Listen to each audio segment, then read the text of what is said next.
So I just pictured you. That's Yeah, right. I was like, oh, Hey guys, we're back with Get Slydewayz with me, Barry Clapp. We're here to have a little bit of fun tonight. We've got a pretty good show, we think, lined up for you. Got something really different tonight. So, as usual, I have the lovely Ashley at my side tonight because she's got some, maybe some inside information on the world of our guest that we have tonight. Tonight we have Chris Bostick, pro drag bike.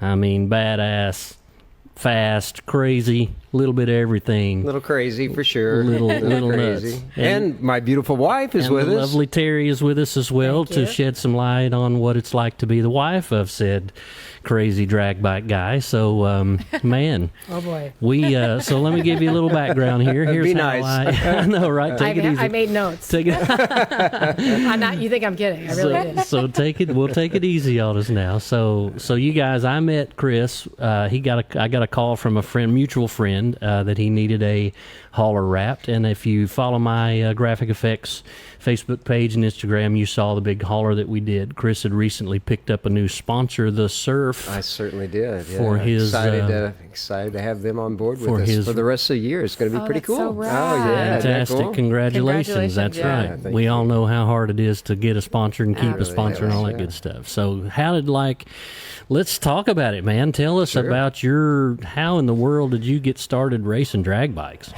Wow. Well, I started riding motorcycles way back when I was young. I mean, my best friend growing up, his parents had a Suzuki, Honda, Yamaha dealership that's just blocks away from our house in Duncan, Oklahoma. Oh, wow. Yeah, Donnie and his family had that motorcycle dealership, and then they had a farm out, 360 acres just outside of town. So of course, Perfect. every single weekend, Perfect, yeah. As I was growing up, we would go out and we would stay at the Haggard farm, and they had three-wheelers back whenever three-wheelers Yeah. were still a Yeah. thing, and, Yeah. and Yeah. dirt bikes, and their property had flat tracks and scrambles tracks and wow. motocross tracks and just fields and fields of just fun stuff. And so I got riding Wow. way back then, but started racing motorcycles probably when I was 18 years old. That's what I was going to say. Like started. how old were you when Yeah. you first got the bug? Yeah. Because a lot of times that hits young kids, you know. Right. Wait, you left out when you were like 12 and were the dune cycle. Oh, that's championship. right. Yeah, this is kind of crazy. So my father, I grew up in the car business, and my father and his father actually raced at the very first NHRA national event that was ever held. No It was kidding. actually in Kansas, believe it or not. It wasn't even in California. The first national That's event wild. was in, I believe it was Topeka, Kansas. Anyway, wherever it was, but it was in Kansas back in about 1953 or 4. That's crazy. And my father was like only 14 or 15, but Wow. his father had a car dealership, and they put him in a brand new Corvette. So I think it was 55. Huh. But anyway, Okay. and he raced. And my grandfather was the very first person to ever go 150 miles an hour in a gasoline engine powered Wow. Oh, wow. front engine dragster. So Wow. that Oh, was, wow. racing has been in my blood forever and ever. Yeah, Yeah. how unsafe But, was that? Yeah, no kidding, no kidding. And so it was obviously in my father's and grandfather's blood, but there was a three-wheeler called a dune cycle. So unlike the Honda where you set up on... We already didn't I- have our Sorry, first look at caller. that. We have our first... And it's my father calling in right now, too. Answer it. Let's see what he's got to say. Tell him what you're doing. I will if you want me to. Yeah, why not? Hey, Dad, how are you? Put it on speaker there Hello. so we can hear him. Are you there? Oh, my gosh. He probably won't have any service. Yeah. the I have service no in this- service. It was this- ringing. I don't know why, because my ringer You had turned one off. job. Turn your I ringer turned off. my ringer off, and it was ringing anyway. It must be going through. I don't know. Anyway, Oh, Is that the first thing I said? Wi-Fi. Your That's ringer? right. I did. I promise No. I turned my ringer off. Everywhere we go. I don't care if it's church or if it's at a library. Leave it on. Doesn't- Leave it to me. Not that we go to the library all that often. But So the three-wheeler. I love it. Three-wheeler. Oh, Back to the Okay, back to the three-wheeler. three-wheeler. Sorry, Dad, but love you. But We'll catch you later. Yeah. 84 years old, still going strong. My Nice. biggest Heck fan yeah. for sure. Fantastic. So whenever we, Donnie Haggard and the family, they sold these dune cycles, and they were a three-wheeler, but unlike the Honda, with the big fat tires. Yeah. It actually had a bucket seat that you sat down. It had a Briggs and Stratton or Kohler engine behind you, and it had a roll cage and foot pegs out here, and you had the bars, and it was a big deal. I mean, they had some of them with 26 horsepower engines, and they were dune cycle races. So my father, I was in the 5 horsepower class. I was too young. I was 12 years old. I was too young to have one that was any more powerful. But my father, of course, had to have a different cam made for it, a one-ring piston made for the Briggs and Stratton engines back when I'm 12, and I'm Right. old, right? Right. And it had, a header pipe, and then took the Briggs and Stratton carburetor off of it and put a Mikuni carburetor on it with a manifold that he had built. And so I won the Texas State Championship when I was 12 years old. That's crazy. And that was in Temple, Texas. But it was crazy. My 5, it was modified. You could put any type of modification you wanted to the 5 horsepower engine, but you had to start with it. And mine was so fast that the person that came in second for the feature, that was like a 20-lap feature, I lapped him. Wow. So I was a full lap ahead of second place. Whenever, Nice. and it was crazy. There's a lot of stories that go with that, but we'll save that for I like the another part day. when your dad burnt his hand and you had to drive him all the way home. Yeah, so that was a second. When you were 12? That was a second, Oh, gosh. a second trip, and I actually crashed. So the back turn it was a big bank turn, like you were in Daytona, on the high bank. Yeah. But it was the backside of a pond, and so there's water down here. But if you go over the top, you're going over the other side of a man-made pond. Oh, gosh. And I found my way over the top of that. Yeah. It wasn't hurt. Everything's good. But, I get back to the truck, and we drove from Duncan, Oklahoma to Texas in an old Ford 3-on-the-tree pickup truck. And my father was so upset, and he was like, "Let's get out of here." I mean, he was just ready to go because he was scared. He wasn't upset. He was scared. Yeah. It scared him. I get it. Yeah. And so he went to pick it up to put, picked up the front end, put it in the back of the truck, and went to pick up the roll bar and didn't grab the roll bar, but grabbed manifold. that exhaust that we had, a header coming off, and literally just, blistered his hand to the point he couldn't drive. It was his right hand, the 3 on the tree. Yeah. And so me at 12 years old, he sat in the passenger side and kept his hand in the ice chest full of ice, and I drove y'all home. drove us home. That's There we go. That hilarious. was the best day of your life, I bet. That was one of them. I bet you were so nervous. Oh man. It just sounds crazy. I've driven so much Yeah. on the Haggard's farm, and Right. my father. Oh my gosh, you're talking about your drifting. Yeah. So there was the Montgomery Ward parking lot that was right across the street from Donnie Wow, you're really Haggard's dating yourself. motorcycle dealership. And Do you know whenever what that is? No. well, it would be like, Don't. it's the mall, right? Okay. Montgomery Ward's, Woolsworth, Montgomery Ward's. It's like a She doesn't Sears. know that either. Yeah, it's like a Sears. I told you I was old. hey, I just turned 30. Yeah. Okay. See, Yeah, I've been there twice and a little more. But whenever it would snow and ice, my father, when I was 10, 11, 12 years old, Yeah. would take me Yeah. to that parking lot. And it was Yeah. a solid sheet of ice. And he taught me how to drift Yeah. a Heck car yeah. all the way around those light poles. And Drifting before it was Yeah. drifting. Yeah, That's right. but Right. it was, very that fun, sounds very a lot fun more growing fun up. than drag racing motorcycles, no? Well, it was a lot of fun. Well, here's the deal. So I was always the smallest person in my class, right? I mean, I just That's was. That's great for That's drag. great for Yeah, drag bike racing. absolutely. And I loved hanging out at my father's dealership. So Yep. in Duncan, Oklahoma, we moved when I was in the 3rd grade from Oklahoma City. I was born in Oklahoma City. In the 3rd grade, moved from Oklahoma City to Duncan, Oklahoma. That's where I met Donnie. That's where I learned how to ride, the motorcycles and all of that. And the dealership was literally close enough to where I could ride my bicycle to my father's dealership. And so after after school, instead of Easy. hanging out with Yeah. I would ride my bike. And so my very best friends were the technicians and Oh, the nice. body man. I mean, Yeah. I painted my first entire car when I was 15 years old. Man, Nice. it was Wow. all over. But it was really cool growing up in that business Yeah. because my father worked me. I mean, I worked Oh, yeah. Yeah. on the wash rack, in the parts department, in the accounting office. I was the body shop man. There was not a job in the dealership that I did not know Yeah. completely, Yeah. right? Yeah. So whenever it came that I Yeah. ended up being an automobile dealer, Yeah.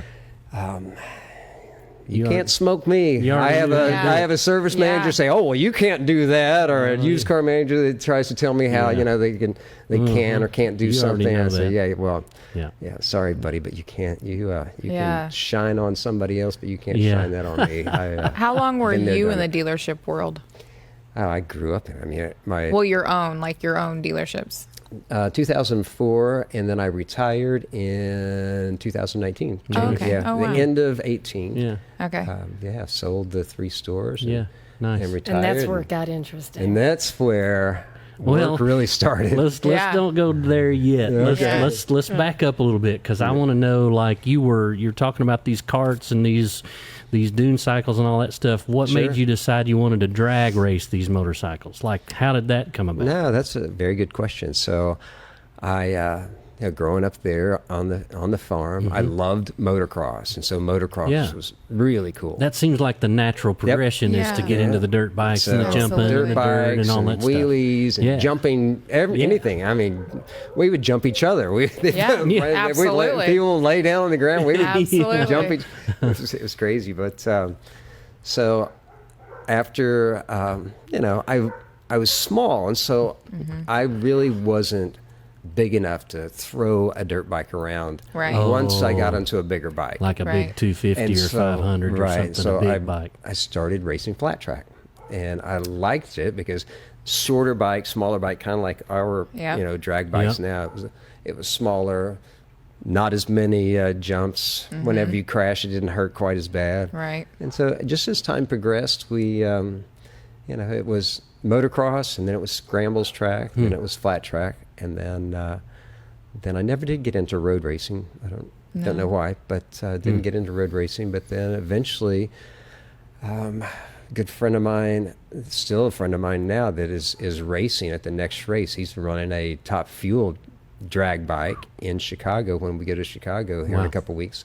But Sam Wells, he built me my first drag bike, and that was early 80s.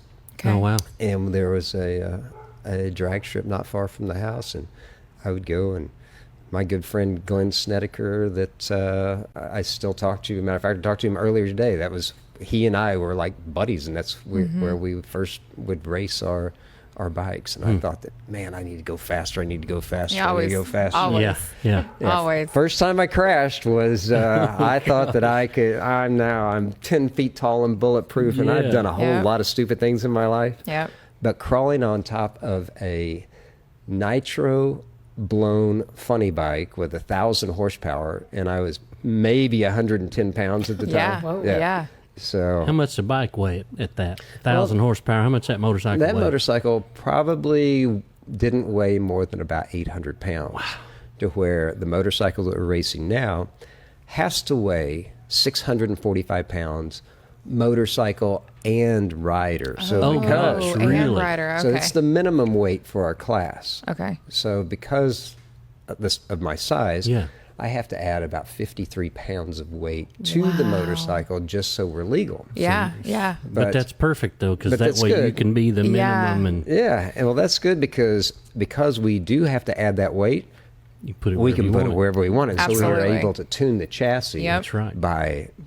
by placing the weight where we want it. That's But right. that funny bike is what it was called. It was a nitro blown funny bike. Yeah, it didn't have any weight on it, and I wasn't literally big enough to move it, and it had 2 speeds, so it was like a Linco transmission where it just had a plunger, so you left in high or in low gear and then plugged it into high gear at about half track. Wow. Well, very first time I went to ride it, Sam and I took it to an abandoned drag airport that had been turned into a drag strip, and that was in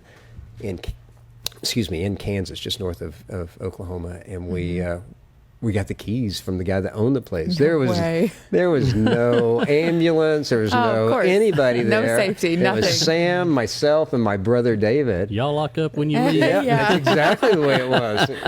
That wouldn't happen in today's world. Absolutely not. No way. The first run, it was like, okay, well, that's kind of a shakedown. The second run, I'm going to go fast, right?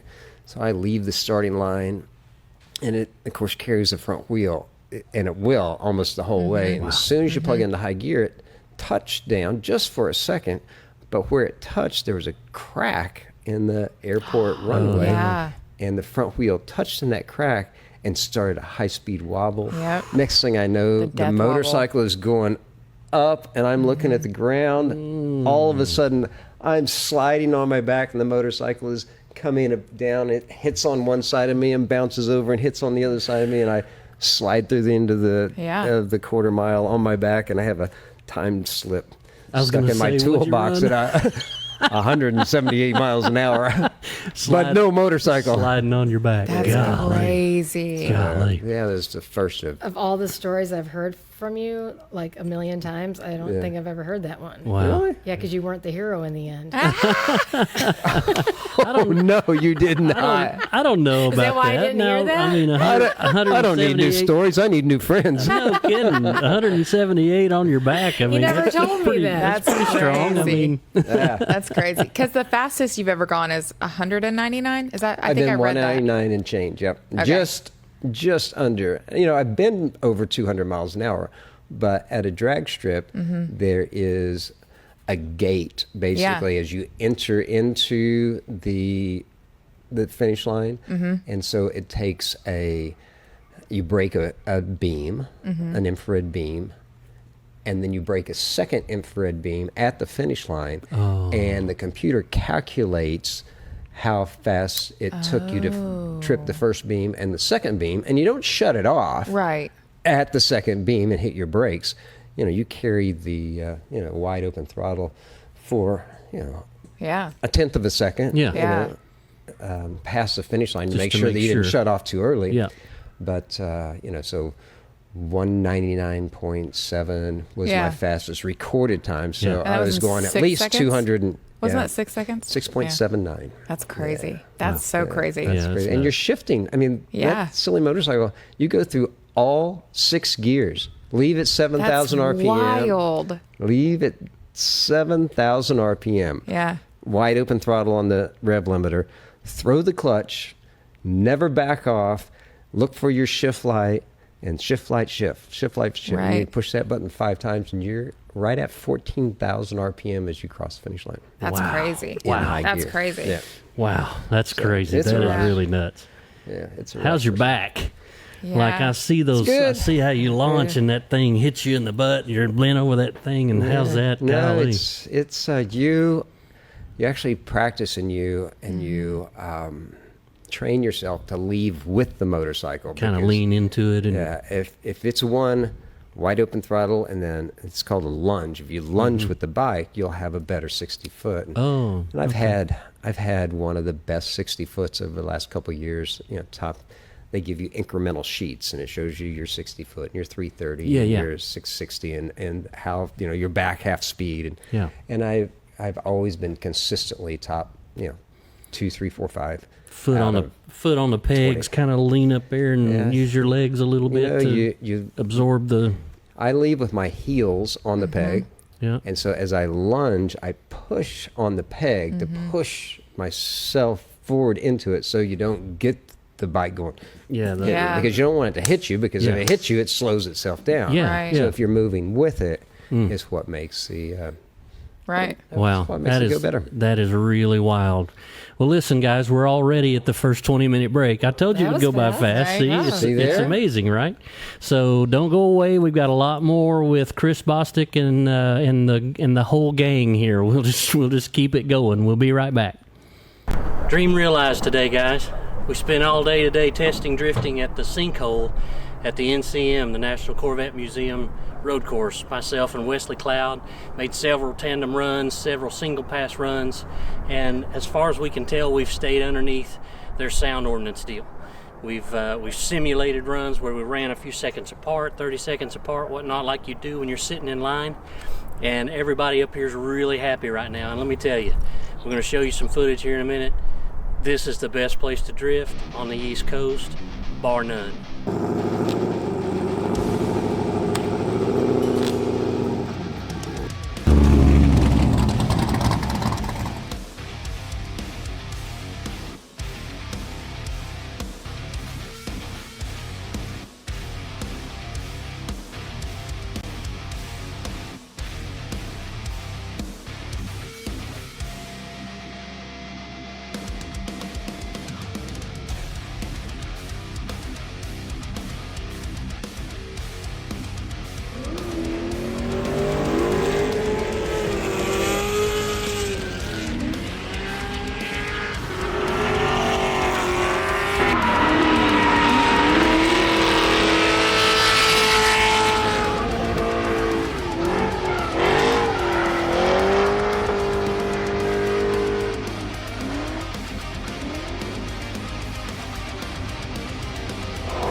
We do an event up here, be ready, because you're going to get signed up quick. It's going to sell out because there's nothing like it. Coming down that hill, car gets light, grips back up, coming back up that hill, there's no other feeling like it anywhere in the world. It's crazy how good it feels up here. Stay tuned, we're going to get right back with you.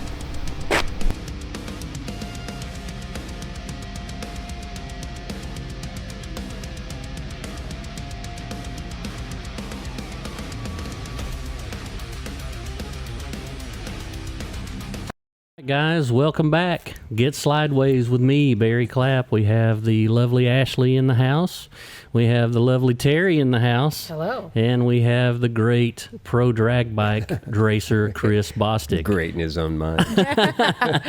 Hey, man, if you can strap you can't even strap yourself to it. No. That's what we do. In racing, we strap ourselves to what we're driving. You can't even do that. No, somebody said I should put an 1 7/8" ball right there in the center of the seat to I'm hold telling me you. in. I'm telling Like, you, what are you man. talking about? And then I go, oh my gosh, what are you talking about? Are you kidding me? Yeah, give you a good hold on to that thing as you take off. That might help with that launch. I don't know. I don't know about all that, but man alive. So you were just talking about in the last segment that you've been 200 miles an hour on that thing. Yes. How old are you again?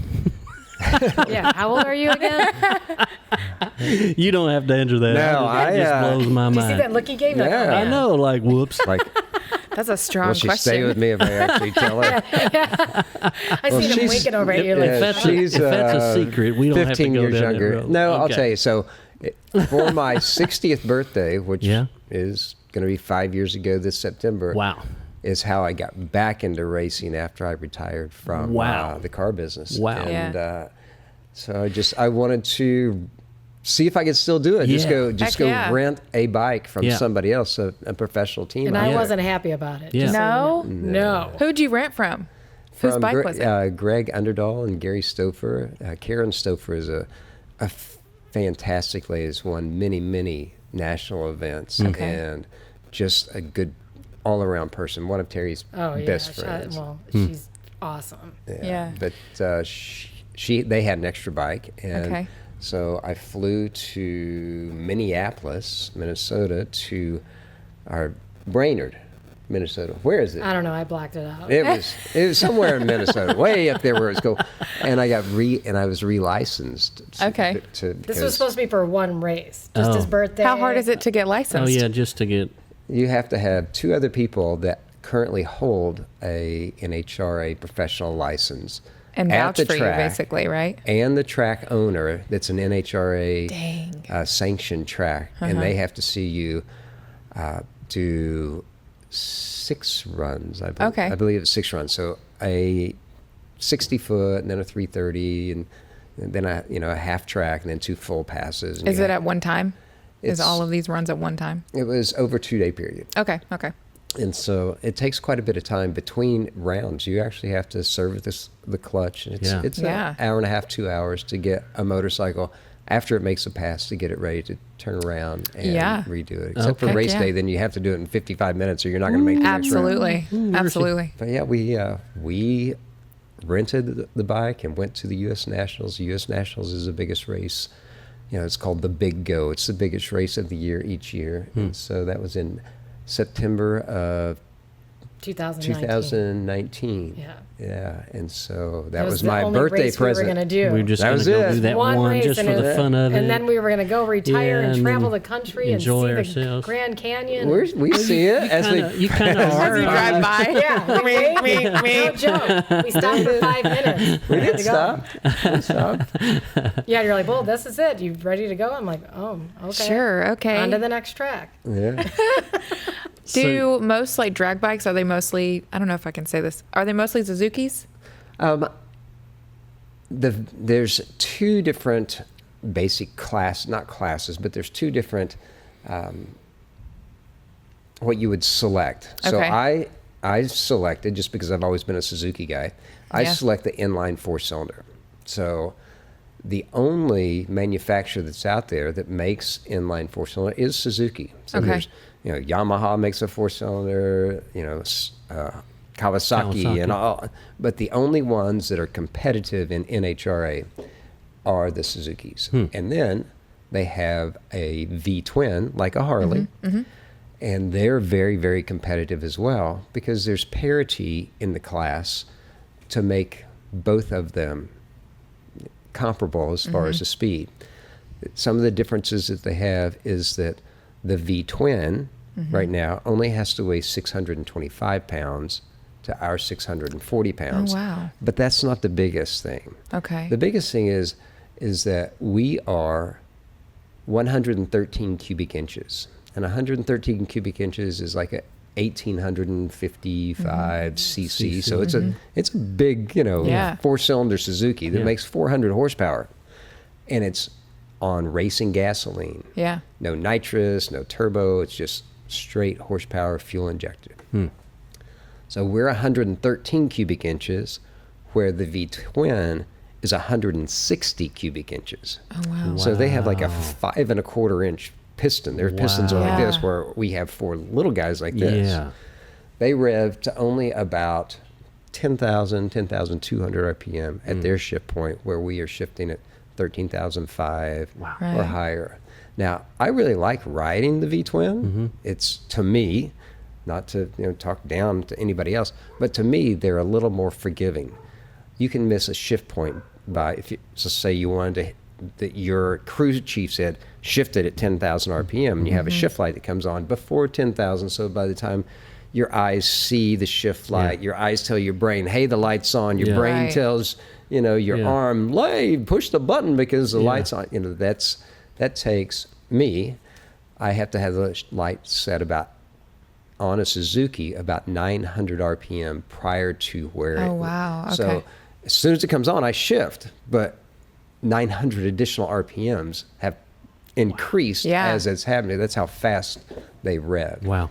So on a V-twin, if you miss short or long, say 10,000 is where you wanted to shift, and you shift at 9,900 or 10,100, it's really not going to affect your run that much. Okay. You miss a Suzuki, the inline 4 by 100 RPM, it'll kill your run. No kidding. Yeah, Wow. I mean, it's, Wow. Is it like a difference between is the V twin more torquey? Very much so. The It's inline 4 is more horsepowery. Is more that how you horsepower. would- So if you can imagine that, here's the motorcycle leaving, right, and it's now kind of up on its wheelie bar, and you're shifting, and you're in the middle of the power band. Well, a V twin can stay in that power band because it has a wider power Right. band. So if you shift a little early or a little late, it's okay. But as soon as you pass the power band on the inline 4, it'll start to nose over. Then you push the button and it goes, oh, it has to pick it back up. Right. Or if you are just before the power band by 100 RPM and it's not in its sweet spot, you hit the button and now it noses down, Yeah. has to come back up. Yeah. So that's where it's more critical to Wow. be really, Much more really precise. on time whenever Yeah. you're shifting. And Do you so have if like something else those- is going on, you're hitting a bump or Oh, it's starting to go gosh. sideways Yeah. or you have wind or whatever, and you've got to be you need to be looking for the shift lights, out of your peripheral. It's there's Do, a lot do going you on. have Yeah. those simulator lights where you practice that, where you got the lights? Oh, to those try mess to, me up. Do they really? Yeah, I mean, I have. There's one on my phone that I Really? downloaded, and it's. Yeah. But it's. They mess me up because I like to practice in real time. Yeah. so- Yeah. Yeah, that makes sense. That's like with drifting, like you Yeah. got to have seat time. So we Yeah, get that's it. right. That's Absolutely. That's crazy. And I need more seat time all the time. All Matter of the fact, time. Everyone we, does. all the time. We joined a new team for this year.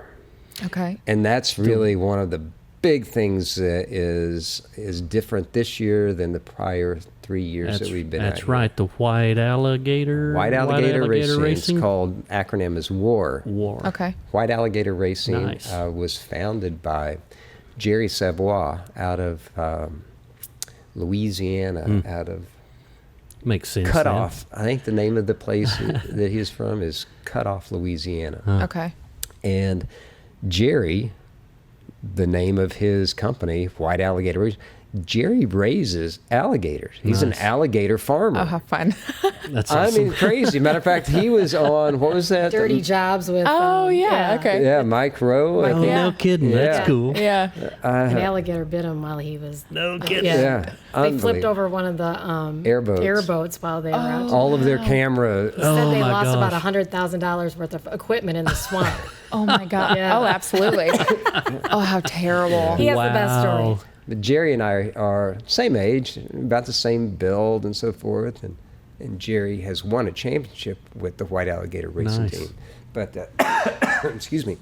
But that was, I believe, in 2016. Big storm came through a couple of years ago in their area, and where Jerry has all these big farms, and he has 2 helicopters. He Wow. has like 14 airboats, and he has Wow. thousands and thousands of acres of swamplands that he has helicopters that will fly over and find the alligator nests Yeah. and send his airboats out, and he collects the eggs, and then they take them back to their farm and they hatch the eggs, and he's actually giving back. It sounds like, oh, he's taking all the alligators. They're looking for the albino alligators, and he actually puts more alligators back because Right. he raises them than Oh, yeah. what he takes. But his business is huge companies, Hermes purses, Louis Vuitton, Yeah, yeah. all of the big high end manufacturers Right. that make those Yeah. Yeah. $25,000, $100,000 purses Yeah. and crazy belts and stuff. He has contracts with them, and that's where he That's pretty cool. has really done well with his life. And anyway, he raced for years and years and years, and he's done all of it. And so he recently sold his entire team, big shop, tractor trailer transport, everything, all the bikes, all the engines, to my crew chief, Tim Kalungian. And so Tim Kalungian has been with Jerry for 16 or 17 years. Wow. And they've just built a amazing Team. Yeah. And so I just at about Christmas time last year gave them my motorcycle that I've been personally struggling with for the last 3 or 4 years, wanting to do all of it myself. I want to be my team. You know, Sure. that's just my personality. Yeah. But it's so much nicer now. Way nice. Oh, absolutely. Oh my gosh! Because between You're- rounds you're- before, Oh, I was thrashing. Yeah. So here, my new leathers from the surfer Yeah. hanging right behind us. Yeah. I would come back from the end of the drag strip after we do the fuel check, after we run across the scales and weigh, and then I pull in my pit, and I'm still in my leathers as I'm taking the clutch out yeah. and, Yeah. and trying to figure out how, you know, to get everything ready for the next round.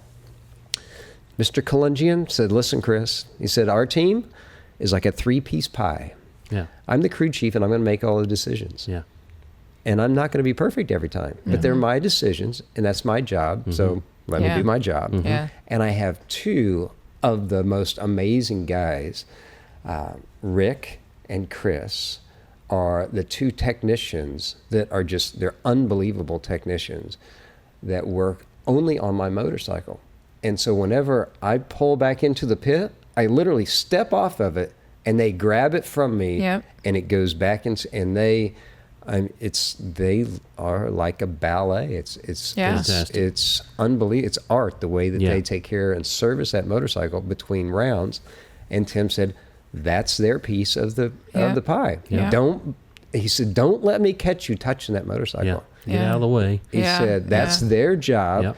You do anything, and you're going to throw off their routine Yep. because they have a routine." It's Yeah. choreographed, just like a Yep. pit stop in Yeah. NASCAR or whatever. They know exactly what to do, when to do it, all that Exactly. stuff, and you get in the way and mess it up. So Right. get over here and sign autographs watching, or something. Watching you that first race. Oh, it was pacing killing back and me. forth, It was you couldn't- killing me. I was like, it was hilarious. I was watching. Did they crack the axle? Yeah. Did No. they Yeah. set He didn't know the what to clutch do with lever? Just himself. Yeah. Oh, yeah. Because But you're now putting you- you're putting all of your trust in Yeah. these 2 Right. guys. Well, your very That's life, you know. terrifying. Yeah. Absolutely. Well, I can say I'm very thankful for it. Yeah. He's a much nicer person now that he Nice. doesn't have to work on it. Yeah. And he can interact with the fans now. yeah. And that's big. That's big. Absolutely. That way, you need to be that guy. Yeah. You need to race it, and then you need to go be with the fans and the sponsors and all that true. stuff to keep it rolling. And that's the Where fun were you part 3 about years it. ago when we needed that I know, right? pep talk. Exactly. I was trying to do that myself, and I wasn't doing very good, so that's why I'm here. Yeah. Well, that's the cool part about having the surf as our new sponsors, because we literally have so in our footprint at the track, we have the huge 53-foot transporter, the Yeah. tractor trailer, and then right outside of its doors is where they work on my teammate Chase Van Sant, who was Yeah. Rookie of the Year last year. Nice. Our motorcycles. Like a big canopy comes So the down. big and canopy comes makes down. a whole room, a whole Yeah. garage area. If you're type looking thing. at it from the back, they are on the left, and their canopy comes out, and then I pull into the pit right next to them, and I have put hardware on the left side of mine, so I can put my canopy out on the left Nice. side. So now Nice. then, where I used to work in my pit on my motorcycle, all of my pit now is hospitality area. Beautiful. Yeah, And we have, yeah. I brought some of it. We have cornhole games that we play, and, Yeah. and we see brought, your tree we behind me have back palm here. trees. And that motorcycle that's sitting right there, that's actually not my race bike. Nice. That motorcycle that's sitting right there is our display bike. Now, I raced that motorcycle a couple of years ago, but that one has the Hayabusa Gen 2 body on it. Okay. My race bike is in Alabama right now at the race shop, Oh, nice. getting prepared for us to go testing Beautiful. next week. Beautiful. But that one is painted exactly the same. All of the decals that are on it Nice. are in exactly the same spot. So Oh, that's cool. if they were sitting side by side, it'd be like you're looking at a mirror. Yeah, yeah. And so we use that motorcycle in our hospitality area. Nice. For pictures and, And, stuff like that. Yeah, people are walking by. bet the fans When are you going to love it. race this? I go get on it, right? Yeah, Yeah, yeah. go try it out. So, yeah, we have. How many?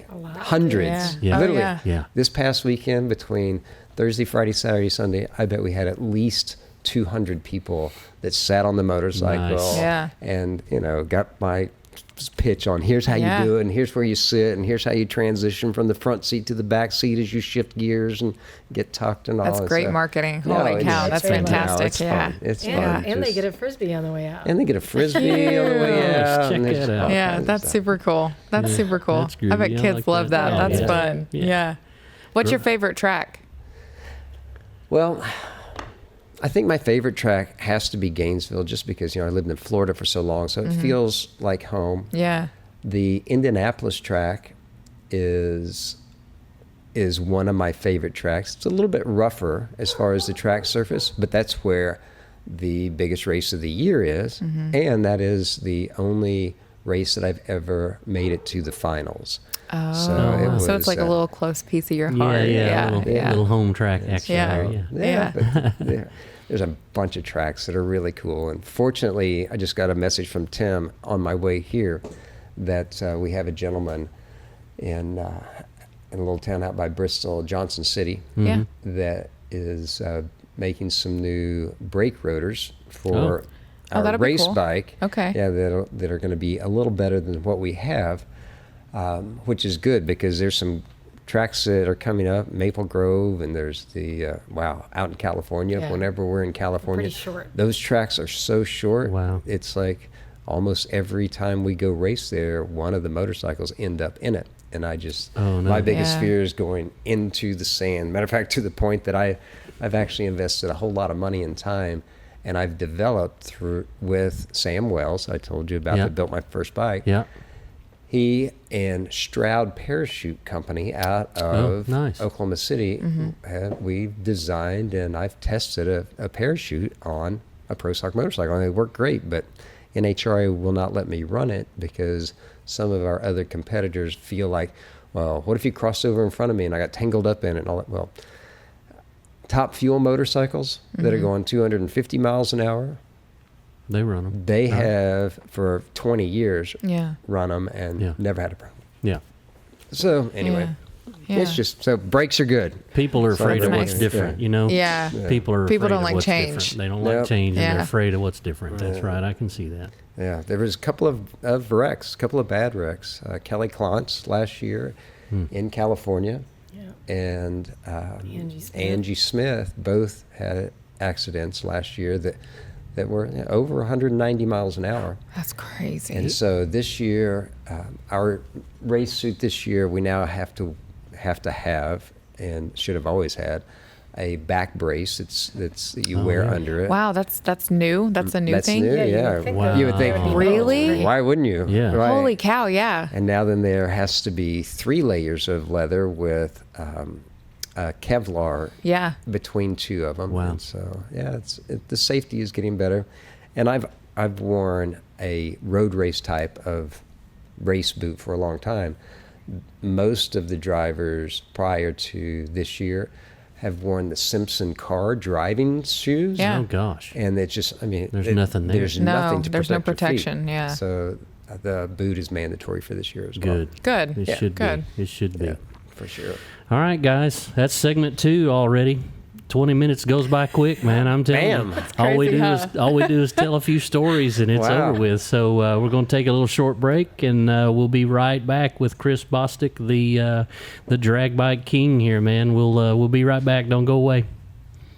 Hey everybody, it's Brian Finch with Finch Performance, and we're just going to take a quick little peek around the shop here to see some of the different things that we work on around here. So first up, we've got some chassis in production. We've got a small backlog right now, but we're knocking out some 67 to 72 C10 stuff. We've got a really cool 67 crew cab Chevy here, C10. We've made a custom one-off Apex Predator chassis with long arm suspension all the way around. This thing's going to be pretty badass. 56 F100 with the Coyote 10-speed. Just all we got left here is really getting the supercharger installed, finishing up the wiring and a little bit of the fuel system, get it fired off.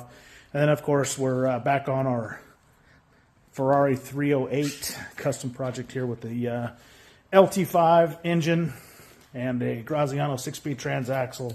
So this thing is going to be full kill, badass. And that's just some of the things we do here. So we don't just build trucks. We build a lot of everything. Main thing is we have a good time, because that's what it's about. Hey guys, welcome back. We're here with Chris Bostick, the lovely Terry, the lovely Ashley, and me. We're out here getting Slydewayz. Actually, we're not getting Slydewayz today. We're staying Yeah, let's straight not and get narrow. sideways. We don't want to get sideways in this deal. Yeah. We're talking a little pro stock drag racing, man, with a motorcycle. You can see that thing behind me in the picture. I can turn the right way. It's a beast. It's a crazy looking machine.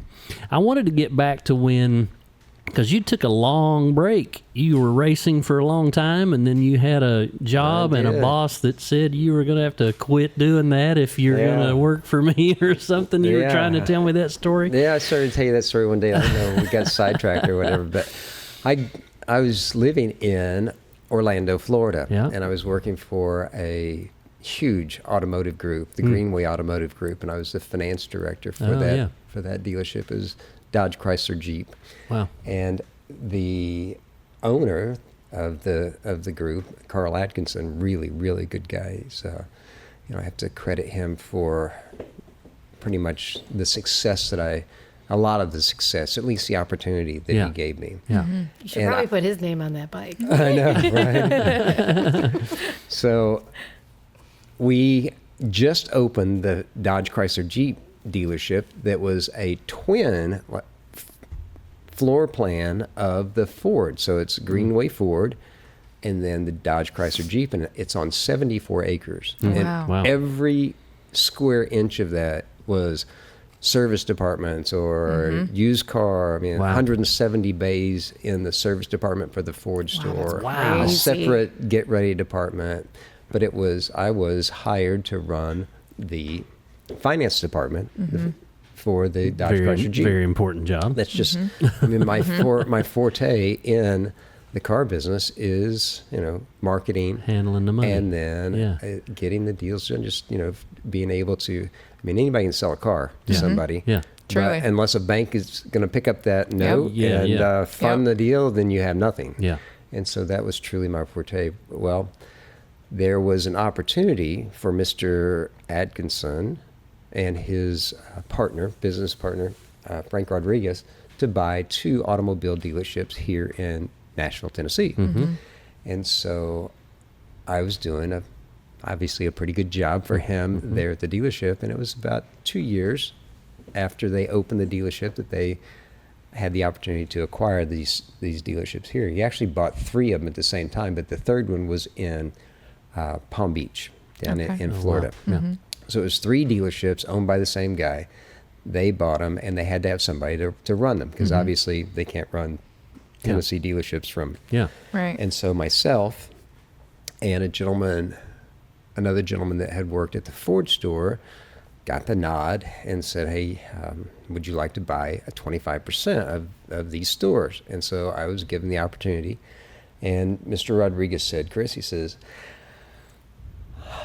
you have the opportunity to become a very wealthy man, or you can stay here working at this dealership and do okay and ride that silly motorcycle.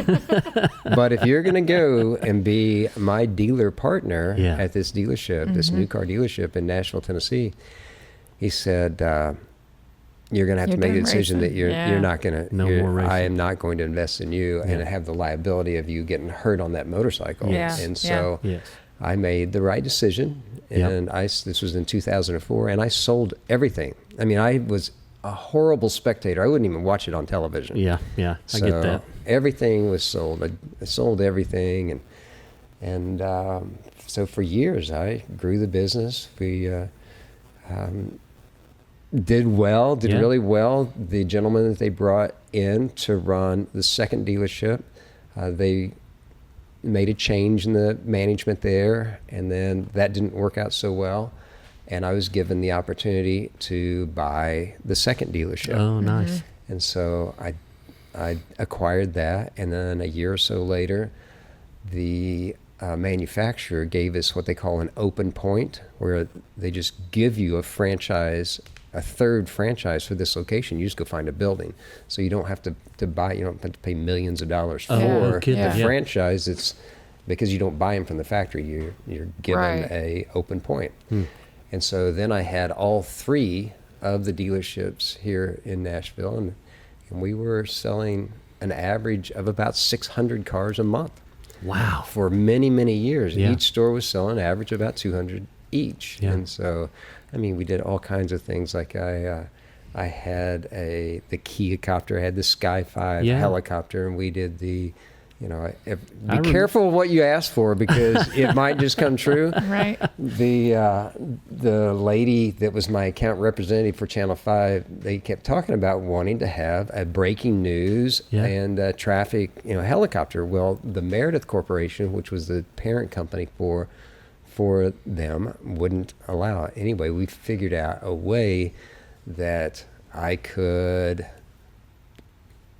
provide the helicopter, basically, Yeah. Wow. and spend the money and provide them a helicopter Wow. that would work and be approved. And so we had a meeting, and I was spending about $35,000 a month just with that. We were spending $250,000 to $300,000 a month in advertising for this market. That's Yeah, amazing. yeah. But you're selling 600 cars, so Yeah. you take Right, $500 a absolutely. car. That Yeah. was my Absolutely. budget. Yeah. And put that in your advertising budget. So 500 times 6, 100. That's $300,000. Wow. So we got the helicopter deal all set up, and I said, well, the only thing we got to figure out is, what day of the week I'm going to be in the helicopter. And they go, well, you can't be in the helicopter. Like hell. that's part of the news. I go, well, hold on I now. guess you don't get a helicopter then, right? Absolutely. Real And simple. so a couple of days later, I left the meeting. We was with Debbie Turner downtown Nice. in Nice. Channel 5 executive office. And so a couple of days later, Lisa called me back and said, the news director would like to have you come in and do some on-camera stuff and see what if you could kind of fit in. And so for the next several years, I Yeah. had to get up at 4:30 in the morning every Friday morning, and I was going to at 7 o'clock in the morning. I had Yeah. to be at John Tune Airport, ready, bright, Yeah. Yeah. all ready to have Happy to be here. a camera, a high definition camera, literally this far from my face, Yeah. in a helicopter, and I was about to be live to $1.2 million, 1.2 million people in our viewing audience. Hey, good morning, it's Chris Bostick, and I was just, I was doing Yeah. weekend happenings. Yeah. If you're looking for something to do this weekend, you might want to check out the Ryman Auditorium. The Yeah. Garth Brooks is going to be there, and and it's like, Nice. so the camera on the front of the helicopter is pointing on, then it's back at me, and so that was That's cool. That's It pretty was kind of cool. And Yeah. it really Like I remember that stuff. Yeah. We It was cool. Angela and I moved here in 2004. okay. And so, like, I remember that stuff. I remember seeing you on TV. I remember seeing all that stuff. My, And that was, my kids grew up on TV. yeah, for sure. yeah, that's fantastic. They hate me now for it, but no. Do they really? do people remind them about it? It was hard on them, I think, Yeah. because they were I mean, in school, yeah. and, Heck yeah. and they're Hey, you know, your dad's the guy in the helicopter. Yeah. Yeah. All that stuff. So- Your dad's the guy on TV. yeah, but it's all good. I mean, I'm very blessed that Yeah. my father was, as good a car man as he was, and I had the opportunity. I can tell you this, and I was not the smartest kid in school. Yeah. I mean, literally, they didn't know what dyslexia was back. I'm 64, so when I was in the 9th grade, my grades were horrible. Wow. Yeah. Right? didn't know. They ended up putting me in the LD class, Oh, nice. which is the learning disabilities Yeah. class. I mean, Yeah. so I was a special ed Yeah. student there for, Yeah. but it was cool. I mean, I got, to go to this class, and there was other people like me, and Wow. it made a change, and your friends, and they kind of treated you a little differently, but I knew that I was just as smart as everybody else. Yeah. Yeah. And so rather than talk all the time like I'm doing now, Yeah. Right. I listen. Yeah. I mean, Yeah. I'm never the smartest guy, but I work, I believe, as hard or not harder than anybody else around me. Right.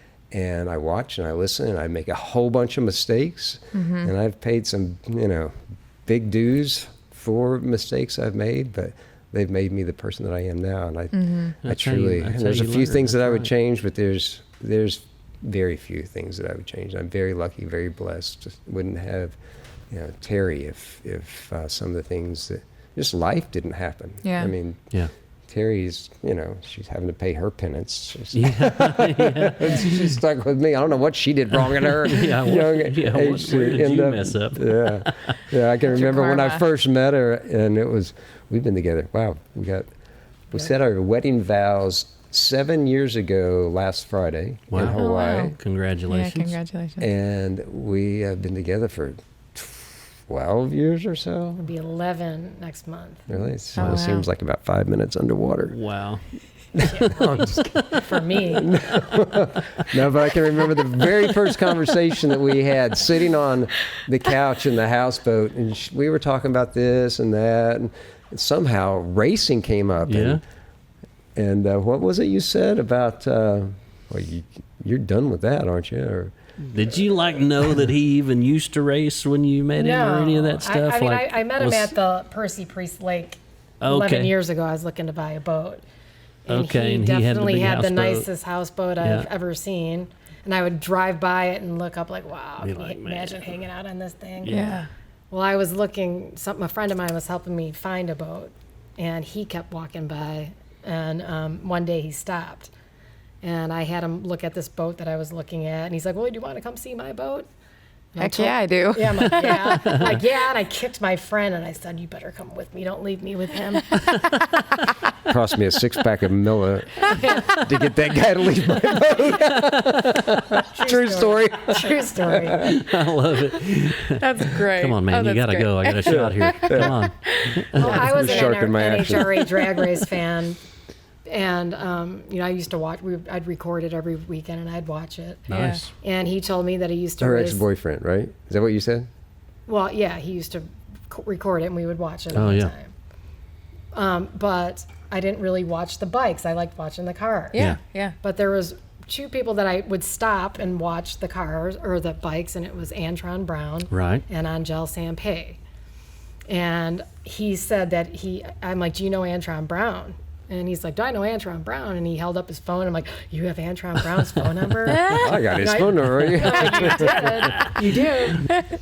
And so I finally got to meet Antron after Chris started racing. And I Very said, you cool. sealed the deal between Chris and myself. And Nice. that now 4 or 5 years in, I want to tell him, dude, why did you give him your phone number?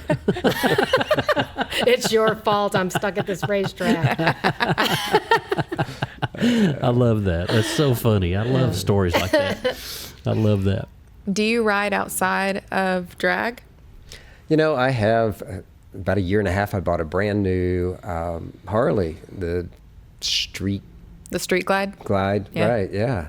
And a good friend of mine here in Nashville, George Bryce. He's a tuner, and he's a multi-champion as far as he team owner, Star Racing. He had multiple riders ride for him that won world championships, and he moved. He got out of the racing business and moved to Nashville and lives just a couple miles from me. Oh, wow. And he does the Milwaukee 8 stuff, and that's why I bought that dyno that I was telling you Yeah, about. yeah. So I bought the dyno, and my good friend Richard Gadsden, who just got picked up this year from Vance and Hines, and he's the I new love the rider Vance and Hines for. guys.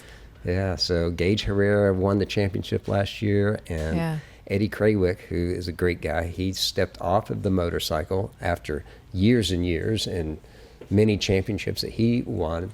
And so Richard Gadsden was living here in Nashville, and he was in the little house that was next door to our barn dominium. And he has since moved to Indy, and he's riding for Vance and Hines. Wow. But I bought that. That's a great gig. Yeah, I bought that Harley. Dream come true Heck for yeah. him. I'm so happy. No for him. kidding. Heck yeah, for Vance and Hines. Yeah. Heck yeah. I bought that Harley a year and a half ago, and the dyno, because George Bryce has all these customers that he's selling these Star cams, a really good cam for Milwaukee 8, and they needed somebody to install them. And so, hey, I've got this big shop, and we'll install, Heck yeah. exhausts and cams and air cleaners and tune the bike, and it'd be a good deal. Well, Richard's the one that's a tuner. I'm not a tuner. And so now Richard moved away, and I bought this brand new motorcycle. And you didn't learn how to do it? We did all the stuff to it, and it Yeah. went from 85 horsepower to 126 horsepower just with bolt-on and Yeah. tuning Wow. stuff, and And it's up until we left in January to go to Florida and spent a month at the Surf's sister property, Southern Sands. It had 112 miles on it. That's And crazy. so I took it in the Just trailer, sad. and now then it has exactly 400. I looked at it a couple of days ago. I turned the key on it. It has 454 miles, so I have a 454. So 454 miles of it. Do I ride on the street?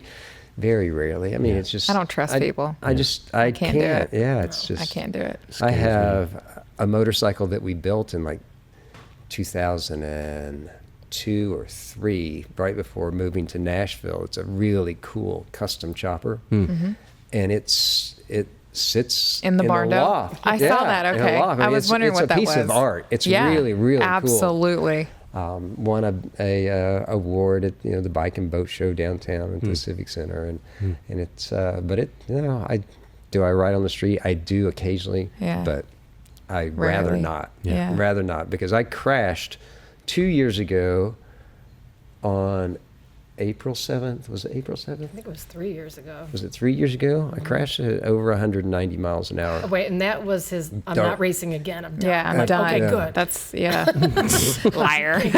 Liar.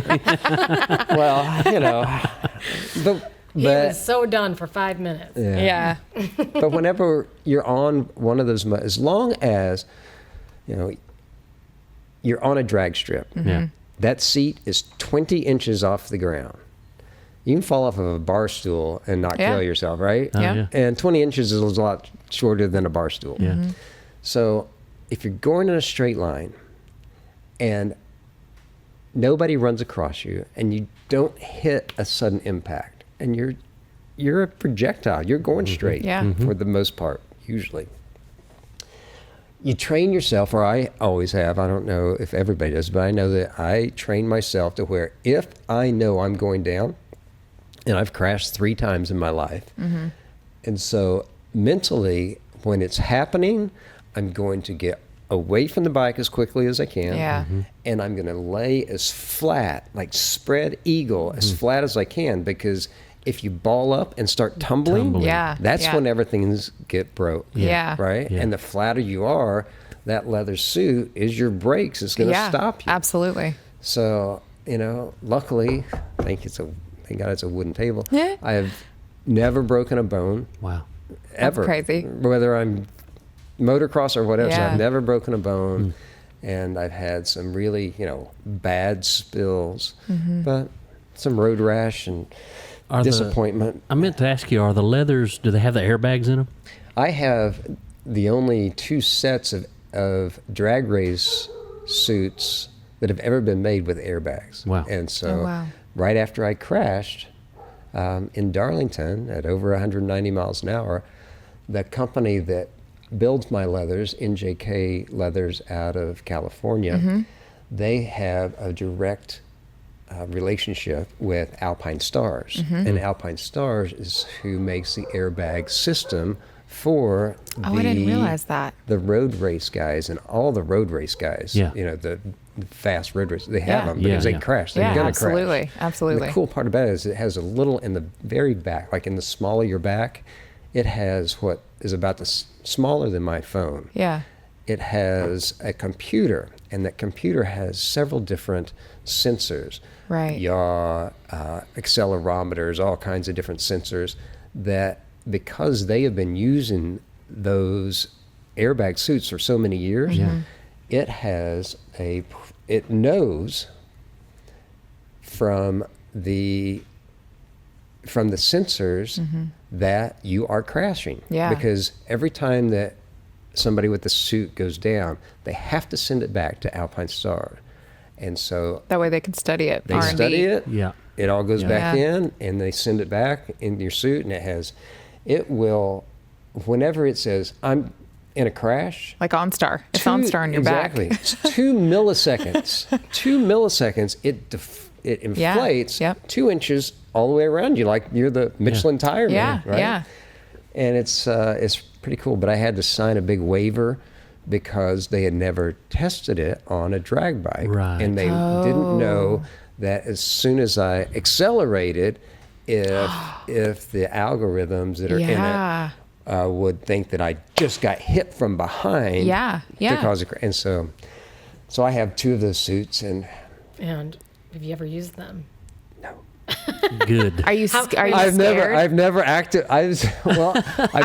never activated, because it has a button on your sleeve that you activate to turn it on whenever Yeah. you're Yeah. okay. Oh. I'm gonna go. I've never activated it because I've never been at a test session, Yeah. and I never, out during a professional qualifying event or a yeah. race, I've never wanted to leave the starting line and go, I'm the Can Michelin you tire man, imagine? right? Oh Yeah. my So- God. Can't afford to test it yeah. in live action. You want to I've test it in a worn 'em practice deal. because Yeah. they're thicker, and Yeah. it does have a back brace in it, Yeah. like we have to wear now. So Yeah. I've worn them, but I've never activated the Wow. power system. So on it. Wow. how much money did you spend on those?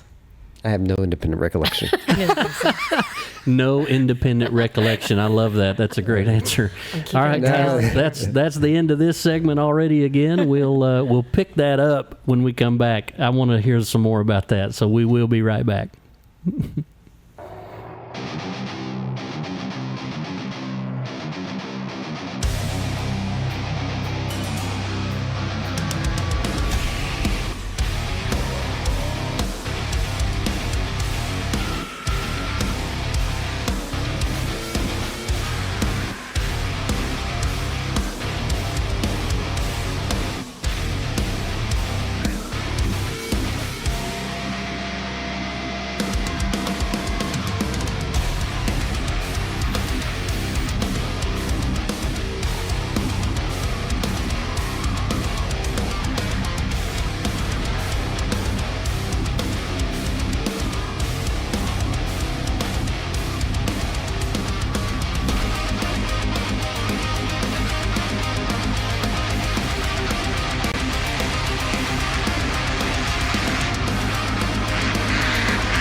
Hey guys, welcome back. I got lazy on my little here all start over? clock here, so here, let me get the timer going again so we know what we're doing. Hey, welcome back.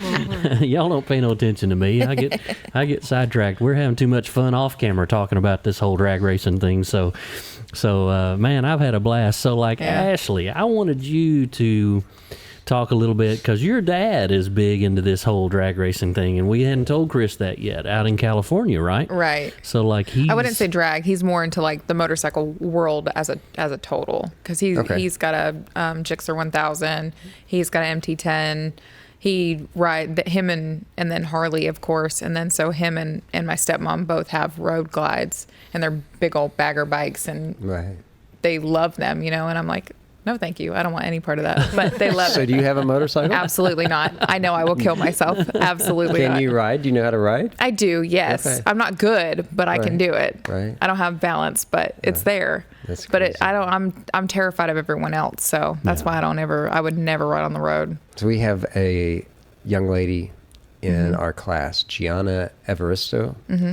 Gianna had never raced a motorcycle ever, and didn't even ride motorcycles before.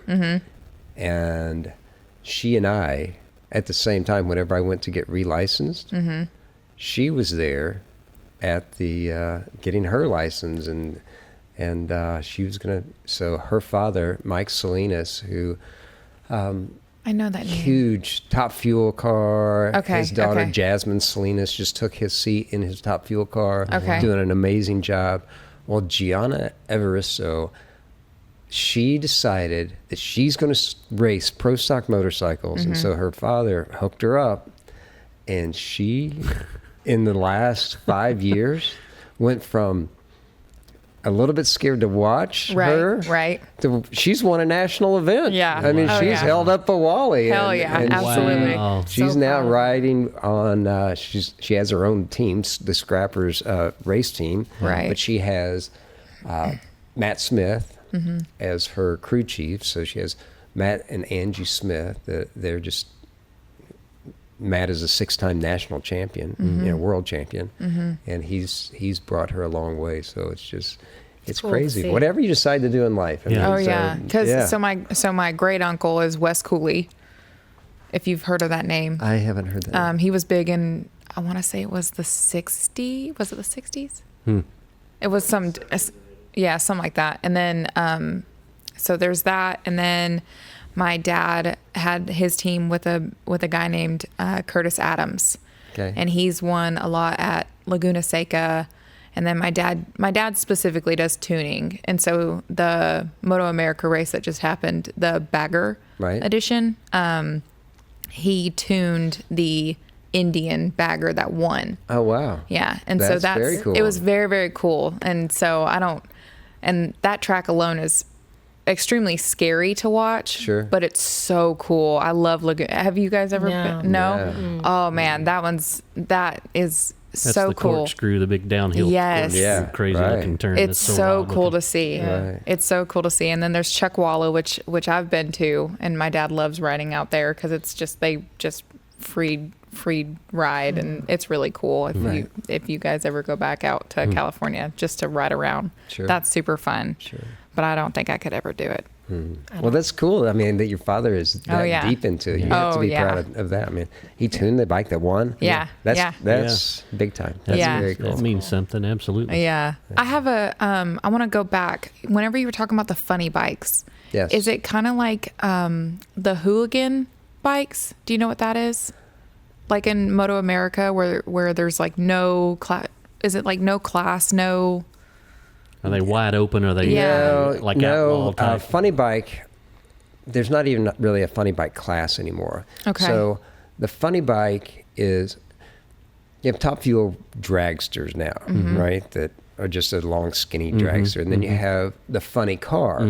Well, a funny car is the exact same engine that's in the top fuel car, but it's on a shorter wheelbase, Yeah. and it has a body Has a on body it. on it. Yeah. So a funny bike is the exact same engine combination that the top okay. fuel bike had, little bit shorter wheelbase, and it had a carbon fiber, or back then it was fiberglass, Yeah. gas tank and front fender on it to look like a motorcycle. Yeah. But that's why they call it a funny bike, kind of like a That's funny crazy. car is a Okay. funny car. That's So- what that Okay. bike was that we. That's what that bike was that we did that wrap on. I showed you that crazy looking. It was a Predator bike, Okay. and all it had on it. It was just a shell of a tank. Yeah, just Right. a little shell and just a little nose cone, and we put the Predator's face on it, Right, and all that. right. And then of course it had a big tail on it for aerodynamics, I guess. But he talked about how scary it was to even start that motor, that you could it's just crazy. you could just blow the thing up, it just starting it because of all the compression it had, and Right. it's on alcohol or whatever that Yeah, is. and- nitromethane. Yeah, nitromethane. That's Right. right. And he had to do the same thing. He was new to it. He was doing the same thing. He was going to get licensed. Right. And while they were there licensing him, he had made a couple of passes and was trying to figure all that out. And the guy that was tuning his bike, that had built the engine by hand, machined all the parts, all of that stuff, blew the thing up while they were Wow. in between, while they were trying to do it. That's crazy. So he didn't crazy. get licensed. And the No. guy was, oh, dang, sorry about that. Well, I'll build you a new one. Yeah. What does that cost? No Yeah, heck warranty. yeah. There's no warranty on that. Yeah. I mean, it's almost a little weird that the guy that built you paid $40,000 to build this engine Right. for you, blows it up, and then says, "Well, bring it back to shop, and I'll build you another one for Yeah. another $40,000." Yeah. Now, that's the Like, craziest part about you the know? sport is just the cost of it. Oh yeah. The Vance and Hines, who Yeah. you said, so Vance and Hines has a package that you can either buy a complete pro stock motorcycle with one engine in it ready to go, or you can lease one from them. And I've priced it both ways, but like my motorcycle, a brand new pro stock motorcycle, new chassis, new computers, a new engine, all the carbon fiber bodywork, all the sensors, everything ready to go, finished one time to the track, is $220,000. Oh my I'm learning a God. whole lot here today. So, of course, I didn't have to pay that for mine because That's what I'd say too. Yeah. Yeah, And that's specifically with Vance and Hines? that is that. And I'm not talking out of school because that's what their program is. Yeah. Wow. And if you want to just rent their motorcycle instead of buy their motorcycle, you, as long as they approve you and they trust that you are able to handle it, it only costs $12,500 Get out. per race. Per race? Oh. How many? For, let me see, Okay.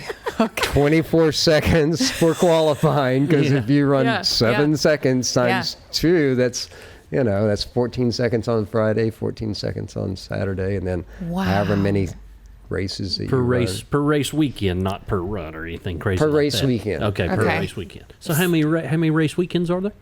run. 16. So that's Wow. 16 races. So- okay. Yeah, 16 times 12,500 okay. or 12,000, whatever it is. It's $200,000 Yeah. to rent it for the year. Yeah. Hey, don't avoid the question. So what are you paying?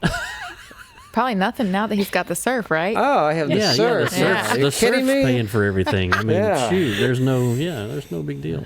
Well, let's talk about Way to the, save So, it. let's talk Sorry. about the surf now. so yeah, So, yeah, I have to change subject. I right love now. that. Yeah, quick, rapid subject change, ladies and gentlemen. Rapid subject change. But that's- I think we're having technical difficulties. There's Shot in. there's so much technology that goes into these. Oh, And yeah. every single piece on those motorcycles are Yeah. literally one-off handmade Yeah. parts and pieces. It's unbelievable. So I'm fortunate to have, the surf come on board, and it was ironic the way that all came about. Terry and I went and stayed at the resort, the Southern Sands, Yeah. which is one of their sisters resorts. The Surf RV Resort is owned by the Zeman Homes Company, and Zeman is based out of Chicago, and they are the largest private family-owned holder of properties, RV and manufactured home property. They have over 40 properties, and to give you an idea of the size of some of these, the Surf RV Resort is one of their signature resorts. The Tides is a signature resort. The Southern Sands is a signature resort. Those are like ground up. Right. This place, whenever you pull into it, looks like a high-end gated country club. Wow. You know, Okay. You pull in, it's So nice. gated, Yeah. and it's like the pad. Okay, so at the surf, there's 450 RV sites Oh, wow. on this Wow. property, Okay.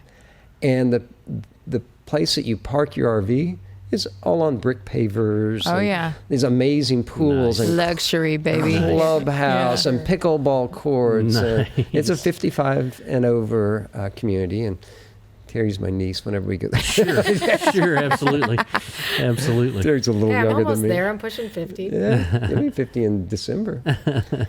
Yeah, so it's just unbelievable. Yeah. But the cool part about it is that right now is the off season. The Right. snowbirds that come in Yep. from Sure. Yep. Canada Yeah. and up Yep. north, right? Well, the best time to go is right now. Oh, yeah. Because one is they discount the RV, the sites. It's less expensive to rent, and these RV resorts you can rent by the day or the week Yeah. or the month or whatever, and so you don't have like all the crowd. Right. But there's enough of the really cool people there that play cornhole with and You become hang out at friends. you do. I mean, Yeah. play pool with, go to the swimming pool. There's something that it's unbelievable how kind the staff is and how just accommodating. And it was like whenever we stayed at the Southern Sands, they had not finished the park yet. The pool wasn't finished. The clubhouse wasn't finished. And Fred Taylor, who's the general manager of that particular property, just a genuine nice guy. I mean, I would go and have my morning coffee at the office just because Just to hang out. hope, Yeah. hope to run into Fred and say hey and Yeah, see what's yeah. going on. It was kind of funny.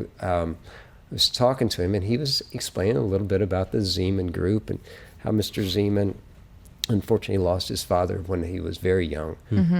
His father had brain cancer, and so his father, knowing that he was not going to be around long, really pushed Ed to be the best that he could be. And then whenever Ed inherited the company in his early 20s, late teens, early 20s, his father made sure that he was surrounded by really good people that could help him. And he just took that and just ran with it and have built a these legacy. Amazing properties, because whenever his father passed, there wasn't but just a couple of couple of properties, and Ed has really done well with it. But Fred was telling me about a group, phone call that they had where they'd been tasked to come up with some type of a marketing thing to maybe help get more people during the summer there. Well, the summer's the best time to be in Florida. I used to live in Florida. And so we were ready for the snowbirds to leave, because the restaurants, it's easier to get a table at the restaurants. Traffic's not as bad. All that. And hey, in the sun, is it a little bit hotter? Okay, we'll sit in the shade. Or get in the pool. It's Florida. Vitamin D is good for you, right? So go and enjoy it. But I'm listening to Fred, and he's saying, we're next week we're going to talk about what ideas we came up with for marketing to get more people here. And I'm like, my brain's going, I've got an idea. I know. I can get you some national marketing, How would you like to? Great idea. So anyway, just that conversation happened. And before you knew it, I was talking with the director of Florida operations, Leslie, that is just everybody I've spoken with are just genuine, just good people. And it's nice. I'm very proud that we are associated with them, and that's get very to cool. carry their banner across the United States. Absolutely. That is very, very cool. Good for you. Do they like drifting? Like, I don't know. I still haven't met talk to one of the managers. I would totally do that, but my radial RV probably wouldn't be allowed on the property. We have done that before. We went to over in Hilton Head, and we went to an RV resort. Right. And it was the same kind of situation. It wasn't as nice, obviously, but it was like that. It was really neat community, those people there. I was really impressed because I've gone to just a campground and, got in and backed in and got all set up. When we went to an actual RV resort, it was so strange to us because they sent 2 escorts with us to park us. Sure. And them dudes drove that thing for me, even though I was behind the wheel. They stood in front and behind. And they didn't want you running over their sprinkler heads. Right. That's right. They didn't want me bumping the banana trees or whatever that was over there. So that was a really cool deal. Do they do like at that little resort we were at, you could actually buy a slip and own it? Does the surf do that, or is that just one of their? Do they just own everything and just rent, or can you? No, they have different types of properties. They have, manufactured home properties, right? That you would own your house that's on it, and they have, RV resorts, and they have, they even have some of their properties have houses, manufactured houses on it that you can rent. So if you're traveling and you don't want to go camp, or you want to go to an RV resort, but you don't have your own RV, they have some that you can actually rent. I thought that was really interesting when we were at that one. They were like, they had a for sale board, and you could, I want that one. Like they were like $80,000 to $120,000. Right. For this 70 by 40 piece of land. But if you weren't using it all the time, you could rent it. Yeah. I mean, that's actually cheap. We thought about buying one. There's some parks across the country. There's some parks in California that we have stayed at that to buy just that little square. In Palm Beach, though, you're talking $400 plus $1,000. Absolutely. Just to own that. The concrete. 30 feet wide by 90 feet deep, 90 feet long. That's crazy. What's that rental? What's that cost to stay there for a week? Bringing your own RV in. Right. You still have to pay for that. Yeah. That's crazy. Yeah, that's really wild. but fortunately, they have all different levels for all different types of, whether you are, a luxury multi-million dollar, they have Prevost motor coaches that are over $2 million, or like we have a King Air, and a new King Air now is like $1.6 million. Wow. That's crazy. And so you pull in some of these really nice RV, and but you know what? Whenever you meet those people, Yeah. Oh, yeah. Yeah. they're the nicest Super people humble. that you ever want to, walking their dogs. Yeah. And I find myself in my golf cart in the morning with one of the other guys who works there. He put your trash out by the curb, Yep. and they Yeah. pick it up in the morning. Well, I get in my golf cart and I drive with him, and I am putting, I'm picking up some of the garbage. Nice. I'll take this row, you take that row. Yeah, Just yeah. so we can say hello to some of the people that are out in the morning, drink coffee with them, and pet their dog. And it's a fun community. That's There's really always cool. something going on there. I saw a really funny, there was some controversy at one of those. It wasn't one of those, but I mean, just one of those national chains that do that deal. And somebody had bought one of those nice $2 million brand new Prevosts, but they went to a guy like me and they had it wrapped. And they had it wrapped like Cousin Eddie from Christmas Vacation. No way. Rusty old piece of crap, Winnebago, and they had right. it wrapped like that. That's great. And then took it That's to one of those funny. resorts and parked it in there. That's great. And the people around him were like, "What in the world? Who That's let that hilarious. piece of junk in here?" funny. Well, it's a brand new $2 million coach. It just Oh has my the funny, gosh, that's classic. patinaed wrap on it, and it Yeah. really looked funny. Speaking That'd of be- wrap- That's what mine is. Mine's really nice. It's just yeah, just has The a wrap you put on our trailer, the surf Yeah. wrap. No, we're worried about, okay, what if we're across the country and there's not a Zeman, resort, and we're rolling in, advertising. advertising for the surf. yeah. yeah, I get that. What I love Is that about the gonna way be a you guys problem? did that It wrap won't be a problem. is That'll that be fine. picture that we put on the side of that thing is life size. It's awesome. So, like when you were talking about how you do the hospitality deal, Right. and you put couches out there and chairs out there, and everybody's sitting out there. You and feel like you're at the beach. that picture, Yeah. you're Or at the sitting, pool. you're at the pool at it the looks like you're clubhouse. at the It pool. really People were does. sitting in those beach chairs, Yeah. and I'm like, well, Yeah. let's get the rim Yeah. out of the way, but Get it the looks angle like just you're right, at the and pool. it really does That is look like so you're fun. sitting right there at the We bought resort. some matching blue, those Adirondack chairs Nice. that Yeah. are set up in our pit. And you wouldn't believe how many people would just stop and just stare. I Yeah. mean, stare Where's- at it. The colors where's are the- so it's vibrant. just- it's It is- cool. It's beautiful. Yeah, It's we are really cool. we are We can't definitely be at the the talk resort. of the racetrack can- right now. Yeah, with us. yeah. That's Mentally, fantastic. I'll be here. It's fantastic. All right, guys, we're going to take one more break. We're going to come back for our final segment here in just a few minutes. So stay tuned. We're going to talk a little bit more about the whole drag racing thing and maybe about the the community aspect of it. So don't go away. We'll be right back.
Guys, welcome back to Get Slydewayz with me, Barry Clapp. We're having a great day. We have the lovely Ashley sitting shotgun.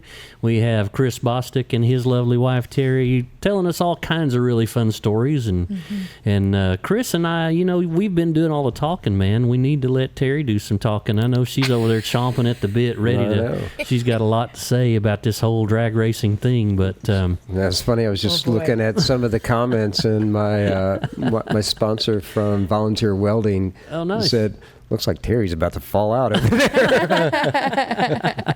Okay, well, here's what I want to talk about before we end this conversation. Chris's passion is racing motorcycles. Yeah. And when I met Chris, his passion was boats. Boats. And mine. Yeah. You Sure. kind of like boats at the time. Yeah. Yeah. Well, She still does. Is this Yeah, I still do. Is this a bait and switch situation? No, here's the deal. I think so. if Chris wants to meet me to play nice at the racetrack, Okay. we have plenty of time when you get back from the Chicago race for you to start cleaning the boats for the season. Oh. It is. Oh, snap. Okay. All right. All I right. remember our deal Okay. at the end of last year that I would not sell the boats if you would clean them. No, but you have to do the initial clean. I can't do the initial Oh, the initial clean. sucks. Yeah, that's oh, terrible. man. And I Yeah. can't do it. I mean, He doesn't trust me, Heck trust me no. with the pressure washer. the big boat is 105 feet, and it takes 4 solid days of pressure washing just to Yeah, get but Absolutely. all of it I looked done. at the calendar. You have a Oh, perfect solid amount of time. 2 weeks. You can take your 2 weeks. time. I think Tim said we're going testing again. No, so I want you to commit to that with witnesses, and I have. Oh, no. We are We're live, live baby. on National Podcast Facebook. We may be international. Yes, we Well, might and be. not only that, Chris built a tiki boat out of an old fishing boat, and how it's fun. great, and it's so fun. How fun. You guys should come down there one day to check it out. Absolutely. Sure. However, because of racing, the thing has been Neglected. neglected No. for 2 years, and it has not. What's wrong with it? Needs the carburetor worked on. Yeah, a carburetor. How easy is that? Carburetors suck. I have no idea. Hey, I give- just drive girl, them. I come don't on. know anything about it. I'm so pro you right now, but carburetors suck. Okay, how much are you paying this guy to work on your motorcycle? You can't get this boat fixed. It's been 2 years. I think I have no independent recollection. 2 years, people. 2 years. I'm happy to come and hang out on the boat, but it needs to be clean before I get there. Yeah, it's clean and working. That's right. So do we have a deal?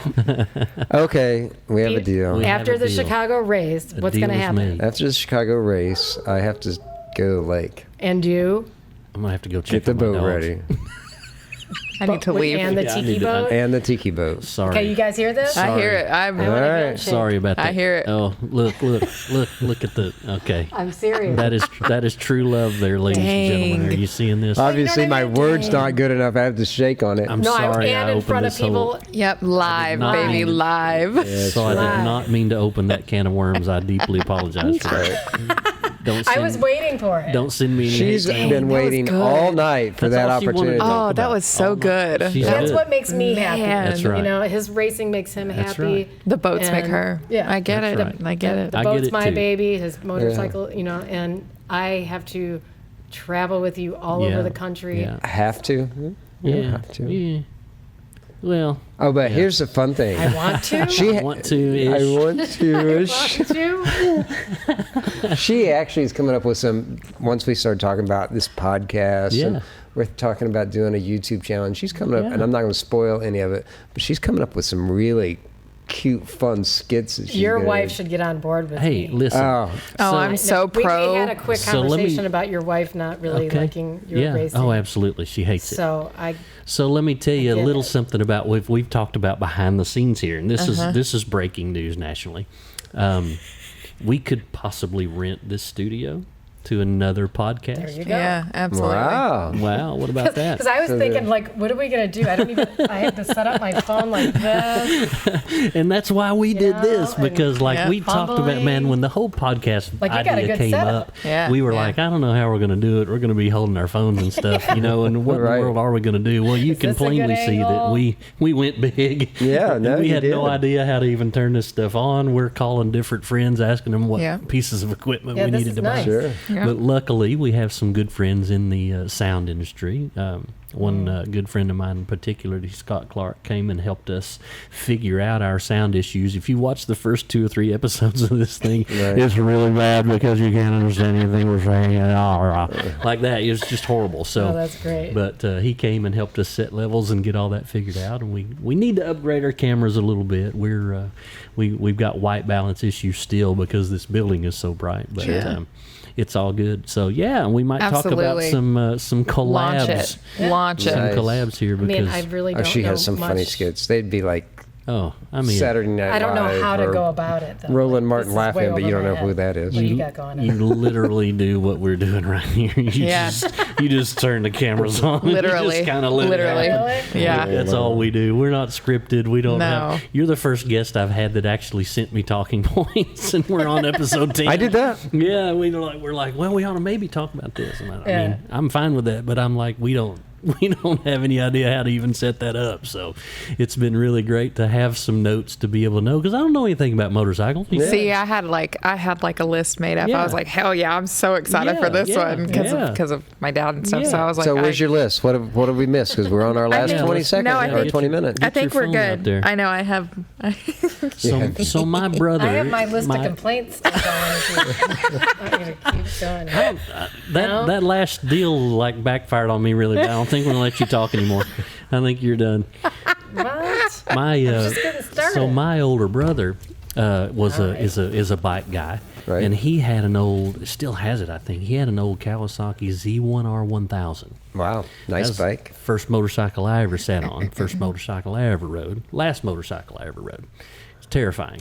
Okay. Absolutely terrifying. It was one of the very first, like when the cafe racers were first coming out. It was like one of the first models that had the little plastic fairing around the headlight, where it wasn't just a set of handlebars and a gas tank, like an 80 model. That motorcycle had way too much power for the Yeah. chassis that it had. I mean, Yeah. it was a dangerous motorcycle. It was scary to ride. But it's cool. I but it is I rode it, and I'm like this in the parking lot when I got where I'm going, because I can't keep it balanced. They terrify me. I can't do it. Sure. Lots of respect. Lots Yeah. of respect Oh, for you yeah. guys that can do it, because I can't. Got to do be it. a little out there. You do, like, and I had a Absolutely. motorcycle, like, Absolutely. doing graphics like I do. I've had those racers, the road race guys, tell me that I'm nuts for strapping into a drift car, and I'm like, dude, I'm in a car with a belts on and a cage. I'll do anything you ask me to do. You're the crazy person. You're sitting on top of this rocket, Right. Literally. that might decide to throw you off of it. Yeah. You know, I don't get it. That's a whole lot. That's a whole lot more dangerous kind of thing to me, and that's much more respect for that. Now we know the risk, and the older I am now, obviously, is that I am more aware that there is an off position on my throttle. So in the very slightest uncomfortable feeling that I get whenever I'm making, and I don't care if I'm in the eliminations Yeah. for the trophy, Yeah, right? If I am not comfortable, hey, I'm going to shut it off. bail out. Yeah, I mean, because I'm doing this because it's my passion. I love it. I Yeah. mean, it's just something I've wanted to do at this level all my life, and now Right. then that I have the ability to do it, it's I'm smarter than I used to be. Yeah, and Right. so it's yeah, just- exactly. Right. You make better decisions in life the older you get. Like I get it when people say, like, if somebody dies doing what they love, mountain climbing, we lost Ken Block, he's whatever, riding a snowmobile, Right. whatever like that. And I get that, and people, well, he died happy. And I'm like, I guarantee you he didn't. No. Yeah. I guarantee you he didn't. And maybe if he'd have been smart enough to let off a little bit, maybe Yeah. he would still be here. Yeah, I I hate that whole mindset of, well, he died doing what he loved. Yeah, well, I Screw can that. assure you at that Yeah. last moment, Yeah, holy because I've hell no. crashed at 100 plus miles, Absolutely. 190 miles an hour, and whenever you're coming off of it, you're not thinking, "Oh, this is exactly what I am Yeah. loving every Yeah. minute of this." Yeah. Yeah, no, it's No, it's only it's shit. What have I terrifying, done and now? and you're saying some words that, That sounds romantic and all Yeah, that. Yeah, right. I'm out. Yeah, you should be praying, but you're probably not. Well, you probably are in sort of some kind of language. Yeah. Yeah. Jesus help me. holy something. Right. So I have another. So I've got another question. So one of the FD Pro guys, his name is Dylan Hughes. He has a salt flat bike, Okay. and so his goal was hitting like 200 miles an hour out on the salt flats.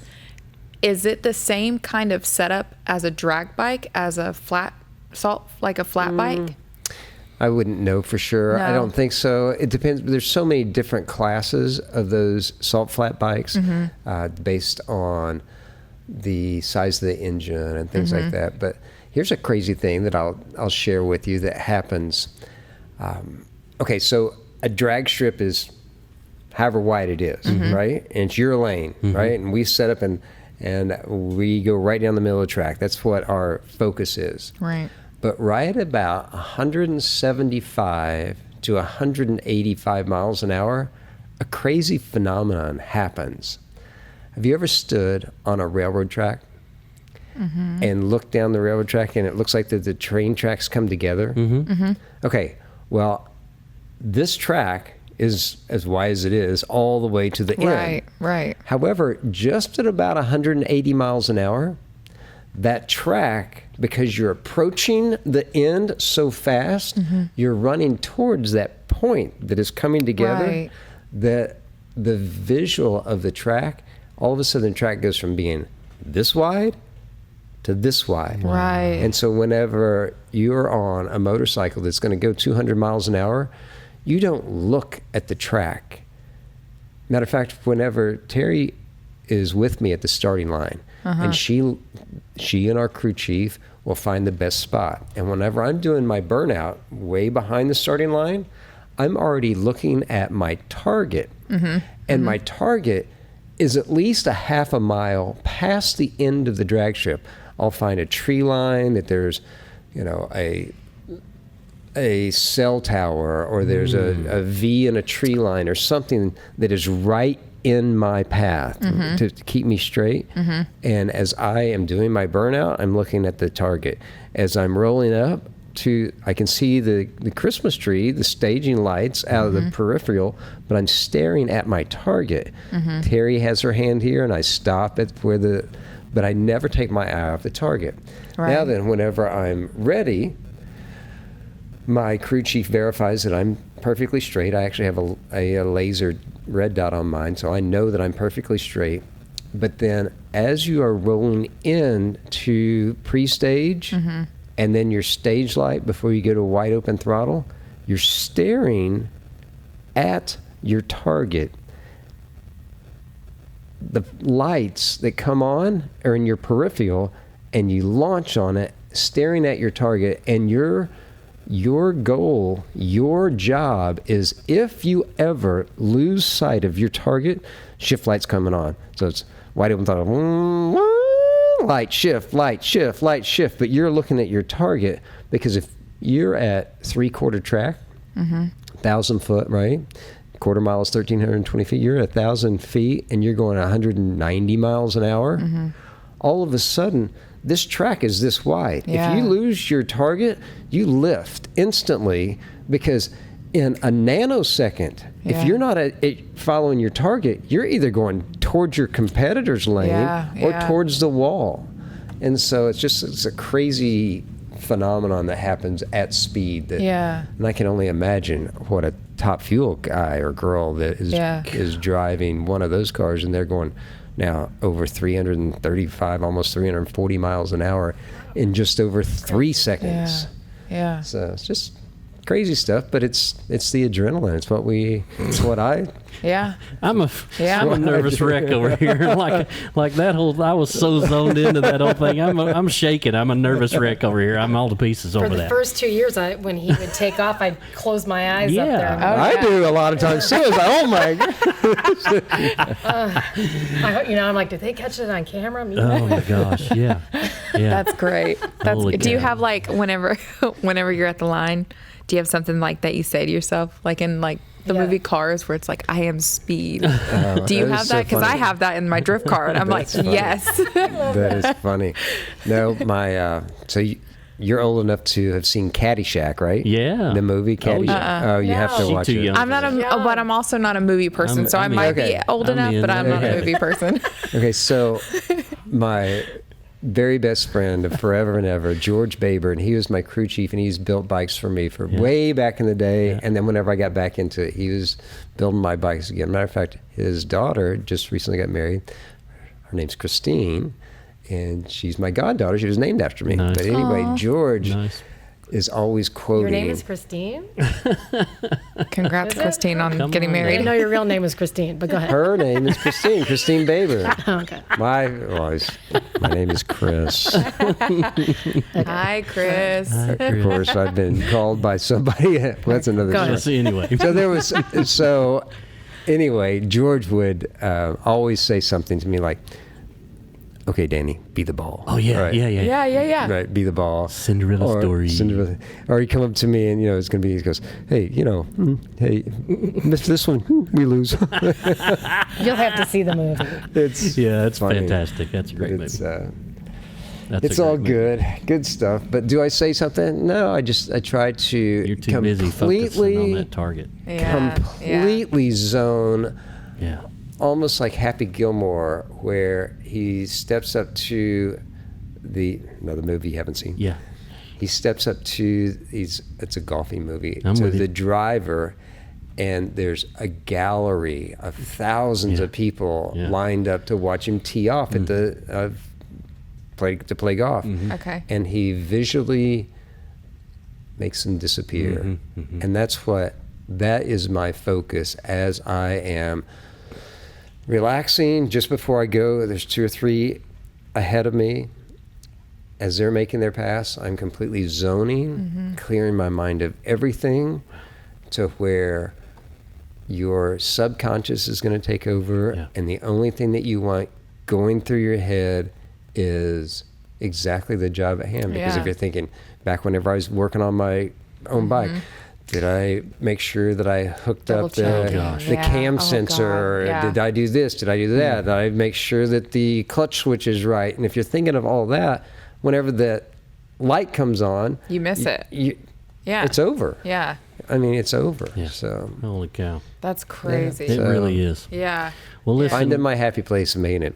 Yeah, it's beautiful. Yeah. So listen, we got like 3 or 4 minutes left here, so let's plug some sponsors. Who you got with you? Who have you had in the Well, an all that yeah. good stuff. Let's make sure they get their due, Yeah, man. I think so. We have to start from the beginning. My father, I mean, Yeah. he's an inspiration that got me racing. He's always been there for me, and I love so that. I love him to death. And Yeah. he's always calling every day at the race. So Yeah. to my father, Jerry, I hope you're watching. If Hey, not, I know you Jerry. will. Hey, I know Jerry. that you will rewatch. Yeah, you'll see it soon. That's yeah. right. So, and then George and Christine Baber, they've been with me for forever and ever. And then we have Volunteer Welding here in town that's helped us. We have Nice. Trick Tools, Bruce Van Sant, and his son, that's my teammate this year, Chase Van Sant, Rookie of the Year. Amazing people just to be associated with. I mean, just a great family. His mom is at the races with us all the time. And Oh, that's fun. It's just Yeah. good people. Yeah. We have Tim Kalungian, who is my crew chief. War, White Alligator Racing. Yeah. And then, Rick and Chris and Keith and just truly everybody that's on our team. And then we have our new sponsor, Yeah. the Zeman Group, with the surf and all of the signature RV resorts. I can't tell you how proud we are just to be affiliated and associated with them, and look forward to hopefully meeting the Zemans. I've never even spoke with Mr. wow. Zeman himself, even on the phone, and not met Leslie, who's the Florida president of the company. They need to be at the Florida race, right? They need to come to Chicago and see firsthand what it's all about. I believe that they would be impressed. I mean, we work really hard to under promise and over deliver. Yes. So that's Yes. hey, and it's all about the people. Absolutely. Because you can have anything you want in life, Absolutely. Yeah. as long as you help those around That's you right. get Yeah. what they want, and just That's do the exactly right right. thing every single day. And the next thing you do, make sure it's the next right thing. That's right. Right. I love that. Yeah. Guys, it's been great having you two. No, you kidding? Appreciate you all coming. It was a lot of fun. So, like before we go, I got to ask one favor though. Jimmy, zoom in really good because we got to get the tagline. Oh, no. You're famous You're in not gonna Nashville do for that. your tagline. Come on, you got to give it to us one time. Where's my camera? I don't even know. Right here. Is this me? Yeah, this is you right here. You ready? Give All right. us Now the listen. tagline. And remember, please, don't you leave till you see me. I love that. Guys, great. thanks for joining us. great. We'll catch you next time on Get Slydewayz with Barry Clapp. Y'all have a good night.